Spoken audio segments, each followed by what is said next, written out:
Alexander Salot bọtឲ្យ Odegaard កាត់ឡើងទៅឱកាសគ្រាប់បាល់មកជើងឆ្វេង Erling Haaland មកចឹងស្វាគមន៍វត្តមានប្រិមិត្តពុកម៉ែបងប្អូនយើងទាំងអស់គ្នាដែលកំពុងតែទស្សនាការផ្សាយនេះណាបាទប្រិមិត្តបងប្អូនយើងដែលចូលមកទស្សនាក្រោយបាទហើយមិនតបាន share ចែករំលែកបាទរូបភាពនៃការផ្សាយរបស់ខ្ញុំបាទទេបាទកុំភ្លេចធ្វើការ share ចែករំលែកបាទរូបភាពនៃការផ្សាយនេះម្នាក់មួយផងបាទបោះឡើងថើងលើឲ្យ Alexander Salot លើកចូលតាត់មកក្បាលចាប់ចូលអាយ៉ាឱកាសគ្រាប់បាល់មកជើងឆ្វេងJulian Reguilón 1-0 ស្មើទៅលើ Moldova អាយ៉ា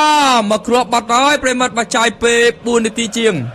ទស្សនាកន្លែងណាចាំមើលកំហុសអត់ប្រិមិត្តយើងបាទការបោះឡើងពីខ្សែការពីស្លាមរបស់ក្រុមបាទអភ្ញៀវអូឡើងពី Alexander Salot មួយស្មើក្រុមមួយជើងទៅបាទក៏លោតអូបបាននេះប៉ះគ្នាឯងទេប្រិមិត្តបាទបបាននេះប៉ះគ្នាឯងទេណាបាក់ខ្សែការពីជាមួយនៃចាំទីរបស់ក្រុមម្ចាស់ផ្ទះ Moldova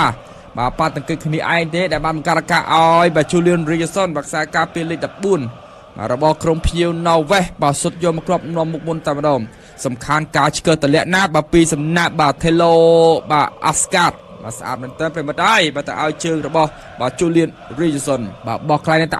យបាទស្លាប់ខាងស្ដាមក្រុមមួយជើងចូលទៅអត់មួយជើងស្ដាមអត់ទេបាទ Erling Haaland អត់អាចយកគ្រាប់បាល់បានប្រិមិត្តយើងខុសគោលដៅបន្តិចបាទ MC ផនបាទសួយដល់ក្រុម Norway ទេអត់អីទេបងហើយបាទអត់សួយទេណាបាទមកគ្រាប់កន្លះអាចលេងបានបាទបងចិនណាប់បាទអាចលេងបានបាទកម្ពុជាបានជើងកៅអីមួយត្រឹមត្រូវណាបងចិនណាអើយបាទបងចិនណាឧត្តមបាទទោះបីថាកម្ពុជាយើងមិនមានកៅអីក្នុងការលេងនៅបាទ FIFA World Cup ឆ្នាំ2026ក៏ពិតមែនក៏ប៉ុន្តែបាទយើងឃើញថាទម្រង់លេងរបស់កម្ពុជាយើងគឺមានហាក់បាទគឺមានភាពល្អប្រសើរជាងមុនហើយបាទទាំងបាល់លីកទាំងក្រុមជម្រើសជាតិណាប្រិមិត្តយើងបាទមិនល្អពេកទេក៏ប៉ុន្តែរីកចម្រើនជាងមុនប្រិមិត្តបាទរីកចម្រើនជាងមុនបាទបង្ហាញជាមួយនឹងបាទចំណាប់អារម្មណ៍ទៅកាន់បងប្អូនអ្នកគ្រប់គ្រងដែរបាទជាពិសេសគឺការបង្កើតឱកាសរកគ្រាប់បាល់ណាបាទសឹងតែគ្រប់ការប្រកួតគូក្រោយៗរបស់កម្ពុជាគឺមានគ្រាប់បាល់ទាំងអស់បាទទោះបីថាបាទប្រកួតខ្លះយើងចាញ់ប្រកួតខ្លះយើងឈ្នះប្រកួតខ្លះយើងស្មើក៏ដោយក៏ប៉ុន្តែកម្ពុជាគឺមានគ្រាប់បាល់ទាំងអស់បាទនេះគឺជាការរីកចម្រើនមួយដែររបស់កម្ពុជាយើងបាទអត់ដូចពីមុនបាទពីមុនមានតែគ្រាប់បាល់លើយើងអត់មានតែគេណាក៏ប៉ុន្តែឥឡូវទោះបីថាយើងចាញ់ក៏មានគ្រាប់បាល់ដែរប្រិមិត្តបាទ8កៅអីនឹងមានកម្ពុជាអត់មានទេបាទបងប៉ាសិតអើយបាទមានទេបាទមាននៅឆ្នាំ2030អូយបាទ2030ក៏យើងមិនទាន់មានលទ្ធភាពក្នុងការប្រជែងយកដែរបាទបងបន្ទីបាទយើងមិនមែនមើលងាយបាទបាល់ទាត់ជើងទៅណាក៏ប៉ុន្តែបើយើងមើលឥឡូវគឺឃើញជាក់ស្ដែងចឹងមែនក៏ប៉ុន្តែសង្ឃឹមថាទៅមុខបាទកម្ពុជាយើងនឹងមានកៅអីលេងនៅ FIFA World Cup ទៅបាទវគ្គចែកពូល48ក្រុមបាទវគ្គចែកពូលសង្ឃឹមថាមានកម្ពុជាយើងនៅថ្ងៃណាមួយទៅណាដោយការចង់បានរបស់លោកហុងដាបាទលោកហុងដាចង់ឃើញកម្ពុជាយើងលេងនៅ FIFA World Cup បាទមុនគាត់បាទទៅកំណត់ដើមAlexander Salotបោះឲ្យ Odegaard កាត់ឡើងទៅឱកាសគ្រាប់បាល់មកជើងឆ្វេង Erling Haaland ណែបាទ2-0បាត់ហើយពី Erling Haaland ប្រិមិត្តបាទទីបំផុត Erling Haaland បាទដោយបងប្អូននឹងថាមែនណាបាទរកបានគ្រាប់បាល់មួយគ្រាប់ទៀតទៅឲ្យក្រុមជម្រើសជាតិ Norway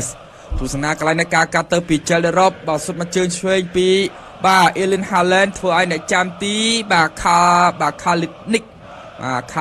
បាទមិនអាចសង្គ្រោះបានទេបាទ2-0បាត់ហើយបាទ2-0បាត់ហើយ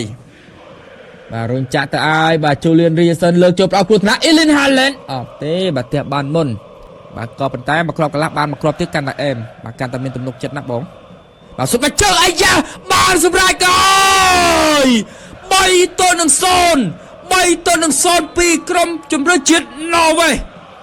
អូហូណេះអែមែនតើប្រិមិត្តអែមែនតើបាទកីឡាករលេខប្រមាណចេះប្រជិះលេខ14ឬក៏លេខប្រមាណបាទទស្សនាកន្លែងនេះបាទតាច់មកក្បាលអូបកីឡាករលេខ18បាទ Thelo Asgard ណែបាទ3-0បាត់ហើយប្រិមត្តហើយបាទ3-0បាត់ហើយ បាទបងប្អូនយើងដែលលេងមកក្របកលាបងប្អូនយើងដែលលេង over បាទអបអសាទរផងបាទបងប្អូនយើងអបអសាទរផងបាទមកជើងស្ដាំបាទពីសំណាបាទ Asgard បាទអេមែនតើតិចចុងតង់ទី1ដាក់ថែមមកក្របទៀតទៅបាទពី Norway បាទលើកចូលតាច់មកក្បាល4-0 Alexander សឡុតអូយបាទសឡុតរកគ្រាប់បាល់ទី4បាទឲ្យ Norway បាទកើនៅមុខបន្ថែមទៀតបាទទៅលើក្រុមម្ចាស់ផ្ទះ Moldova ទស្សនាការលើកទៅពី Martin Odegaard ចាក់មកក្បាលស្រាលគ្រាប់បាល់មានបន្ថែមមកគ្រាប់ទៀតបណ្ដោយអែមណាប្រិមត្តអីបាទអែមមែនតើបាទ4-0 បាត់ហើយប្រិមត្ត4-0 បាត់ហើយបាទទើបតែនិយាយមុននឹងណាថាតិចចង់តង់មានមកគ្រាប់ទៀតទៅឥឡូវមានមែនបាទមានមែនហើយប្រិមត្តបាទនិយាយលេងសោះហ្នឹងណាបាទលើកទៅពី Moldova តាច់មកក្បាលថែមមកជើងអត់ទៀតបាទមកជើងស្ដាំនេះបាទ Postolasi Postolasi កីឡាករលេខ17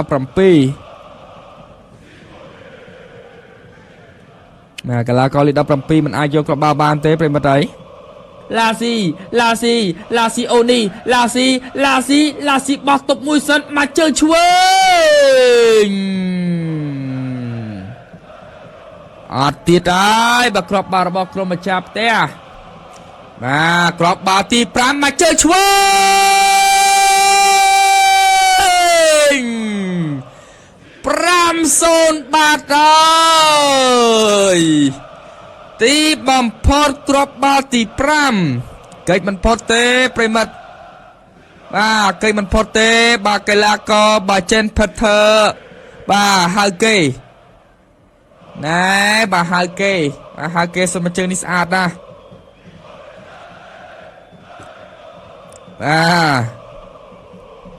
បាទខ្ញុំសូមអង្វរ admin ឲ្យឈប់ live spur ទៅបាទណិតសុនអូយបាទប្រូកំលៀងហើយបាទខ្ញុំចង់ឈប់ដែរហ្នឹងក៏ប៉ុន្តែបាទក្រុមការងារគាត់ទៅរៀបចំឲ្យ live ណាគាត់ថាឲ្យ live ឲ្យ spur ទៅលេង championship ត្មងទៅបាទឥឡូវទៅហើយមកជើងស្ដាំប៊ីបាទទៅតែនិយាយមិញណាឥឡូវអូតខ្ពស់ហើយបាទ1.40ជាងឯណោះបាទ1.40ជាងម៉ែបាក់ប៊ីមកគ្រាប់ទៀតពី Norway បាទសំណាងល្អខុសគោលដៅរៀងឆ្ងាយបន្តិចបាទអស់នាទីបាត់ហើយបងប្អូនយើងអស់នាទីបាត់ហើយបាទអញ្ចឹងអ្វីត្រូវបានបញ្ចប់បាទអរគុណដែលបានចំណាយពេលវេលាមានតម្លៃទស្សនាការផ្សាយនេះតាំងពីនាទីដំបូងរហូតដល់ចប់ការប្រកួតហើយប្រសិនជាការអធិប្បាយរបស់ខ្ញុំបាទមានលលូខ្វះខាតតាមប្រការណាមួយគឺសំខាន់ខន្តីអភ័យទោសពីសំណាក់បងប្អូនទាំងអស់គ្នាផងដែរបាទជាចំការសូមអរគុណដល់ម្ចាស់អធិការផ្សាយគឺ KBN 197បាទជូនពរសុខភាពល្អសំណាងល្អដល់អស់គ្នាបងប្អូនត្រឡប់ជួបគ្នាសាជាថ្មីនៅការប្រកួតគូក្រោយៗទៀត